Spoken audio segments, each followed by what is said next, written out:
हमने बहुत से देखा, पहले दिन डीजे बजा रहे हैं, लड़के का विवाह है, धरती तोल रखी, अगले दिन वो दूल्हा ही मर जाता है दुर्घटना के अंदर। अब टक्कर मार कर रो रहे हो, अब बजाओ डीजे। तो ऐसे गंदे लोक में, और हम ये ऐसी परंपराएं बनाकर अपना जीवन नाश कर रहे हैं।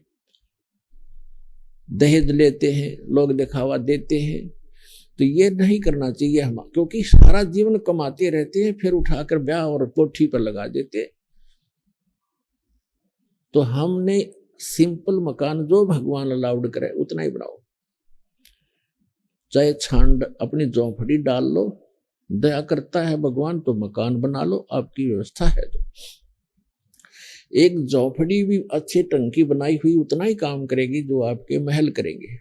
और आजकल के पक्के मकानों से झोंपड़ी जो डाली जाती थी वो गर्मी सर्दी दोनों से प्रोटेक्ट करना करती थी। आज ऐसी भी ना काम करे तो वो करा करती थी। तो जैसा भी है, देश काल परिस्थिति जो बदल गई है, तो हम कैसे भी मकान बना कर रहे हैं, लेकिन भगवान की भूल ना पड़े और इन परंपराओं को कम करें,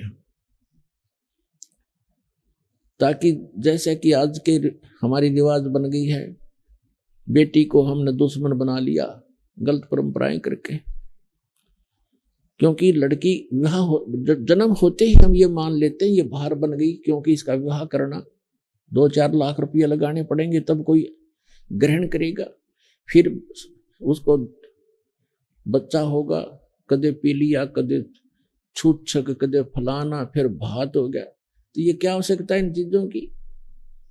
ये अपने ये मैन मेड है, गॉड मेड नहीं है। और हमने इनको खत्म करना पड़ेगा। तो बेटी देखना, सब चाह करेंगे बेटी हो, क्योंकि वजन ही नहीं रहेगा हमारे ऊपर। तो और बेटी बिना फिर बेटे के गाडोगे, बेटी ना हुई तो फिर ब्याह कितना होगा, अगला बेटी ना होगी तो किसे क्या। तो हमारी बुद्धि पर पत्थर पड़ गए, हम भगवान से दूर होकर समाज में ही रंग गए और उसी दृष्टिकोण से सोचने लग गए। तो इनसे ऊपर उठना पड़ेगा, तब हम भक्ति कर सकते हैं। हम सतलोक चलना है तो इन मर्यादाओं का अपना पालन करना पड़ेगा। यदि आप विद्यार्थी हैं तो विद्यार्थी वाला ही काम करे, और फिर वो अगर वो बच्चों में गधों पर बैठकर घूमता है गांव में जाकर, तो विद्यार्थी नहीं है और स्कूल आता नहीं है।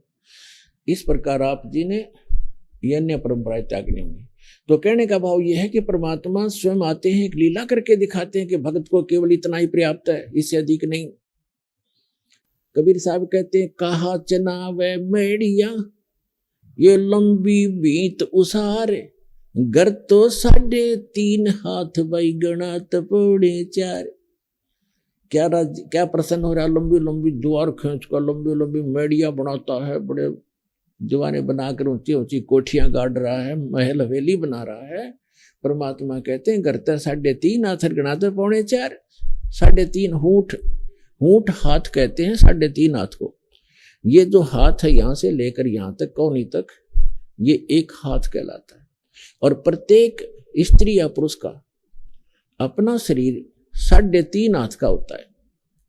ये 3 तो पूरे और आधा इतना होता है। परमात्मा कहते हैं, आप चाहे 4 मंजिल की कोठी बना रखिए और 20-20 कमरे कक्ष हैं, एक चारपाई पे इतने स्थान पर सोओगे आप, किसी कोने में कहीं डाल लेना।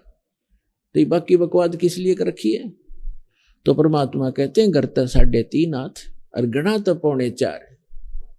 कहने का भाव ये नहीं है कति माप के 3.5 हाथ बना लो, यानी आवश्यकता से अधिक बनाने की कोई आवश्यकता नहीं, वो हमारी मूर्खता होगी। आवश्यकता अनुसार मकान बनाओ, 2 कमरे हैं, 3 चाहिए, 4 चाहिए, अपने परिवार अनुसार, या एक में ही काम चलता है तो क्यों डले डोए बेमतलब के। भक्ति उद्देश्य रखे और भक्ति में बाधा करे, उस वस्तु और उस रिवाज को तुरंत त्याग दे, परंपरा को।